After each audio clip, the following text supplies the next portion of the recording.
വിശുദ്ധ മത്തായി എഴുതിയ സുവിശേഷം അധ്യായം 15 വാക്യങ്ങൾ 10 മുതൽ 20 വരെ. ആന്തരികവും ബാഹ്യവുമായ ശുദ്ധി. അവൻ ജനങ്ങളെ തൻ്റെ അടുത്ത് വിളിച്ചു പറഞ്ഞു, നിങ്ങൾ കേട്ടു മനസ്സിലാക്കുക. വായിലേക്ക് പ്രവേശിക്കുന്നതല്ല, വായിൽ നിന്ന് വരുന്നതാണ് ഒരുവനെ അശുദ്ധനാക്കുന്നത്. അപ്പോൾ ശിഷ്യന്മാർ അടുത്തു വന്നു പറഞ്ഞു, ഈ വചനം ഫരിസേയർക്ക് ഇടർച്ചയുണ്ടാക്കിയെന്ന് നീ അറിയുന്നുവോ? അവൻ മറുപടി പറഞ്ഞു, എന്റെ സ്വർഗീയ പിതാവ് നട്ടതല്ലാത്ത ചെടികളൊക്കെയും പിഴുതു മാറ്റപ്പെടും.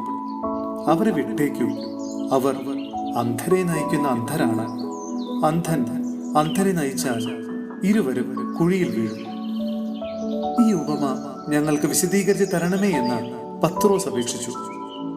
അവൻ ചോദിച്ചു, നിങ്ങളിപ്പോഴും ഗ്രഹണശക്തി ഇല്ലാത്തവരാണോ? വായിൽ പ്രവേശിക്കുന്നവ ഉദരത്തിലേക്ക് പോകുന്നെന്നും അവിടെ നിന്ന് അത് വിസർജിക്കപ്പെടുന്നെന്നും നിങ്ങൾ ഗ്രഹിക്കുന്നില്ലേ? എന്നാൽ വായിൽ നിന്ന് വരുന്നത് ഹൃദയത്തിൽ നിന്നാണ് പുറപ്പെടുന്നത്. അത് മനുഷ്യനെ അശുദ്ധനാക്കുന്നു.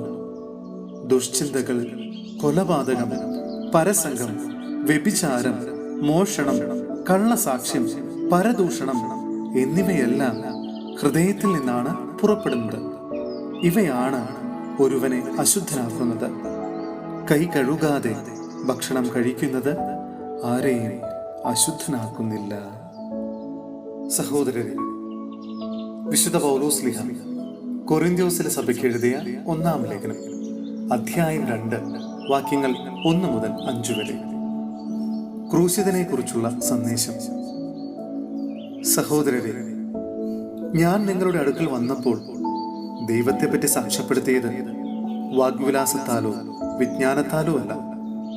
നിങ്ങളുടെ ഇടയിലായിരുന്നപ്പോൾ യേശുക്രിസ്തുവിനെ കുറിച്ചല്ലാതെ, അതും ക്രൂശിതനായവനെ കുറിച്ചല്ലാതെ മറ്റൊന്നിനെ കുറിച്ചും അറിയേണ്ടതില്ലെന്ന് ഞാൻ തീരുമാനിച്ചു. നിങ്ങളുടെ മുമ്പിൽ ഞാൻ ദുർബലനും ഭയചകിതനുമായിരുന്നു. എന്റെ വചനവും പ്രസംഗവും വിജ്ഞാനം കൊണ്ട് വശീകരിക്കുന്നതായിരുന്നില്ല. പ്രത്യുത ആത്മാവിന്റെയും ശക്തിയുടെയും വെളിപ്പെടുത്തലായിരുന്നു. നിങ്ങളുടെ വിശ്വാസത്തിന്റെ അടിസ്ഥാനം മാനുഷിക വിജ്ഞാനമാകാതെ ദൈവശക്തിയാകാനായിരുന്നു അത്.